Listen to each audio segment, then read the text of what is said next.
Entrance గేట్లో right side plantation alignment చేసామండి. Total 3 stretches. 3 స్ట్రెచెస్లో కూడా ఫస్ట్ లైన్ వచ్చి వాటర్ హెలికోనియా అండి, అండ్ సెకండ్ లైన్ దండఫోలియం విత్ చైనా పాక్స్ అండి. Third line avenue with spider lily. Total 3 layers, 1 2 3. టెర్మిలీనియా రెడ్ అండి, స్పైడర్ లిల్లీ, డాండిఫోలియం gold, China box. And back side వచ్చినప్పటికీ హెలికోనియా. టోటల్ లాస్ట్ స్టెచ్ అంతా కూడా హెలికోనియా అండి.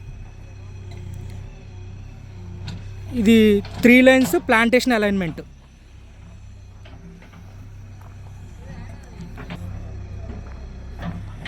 So heliconia plant to plant 2 feet gap అండి.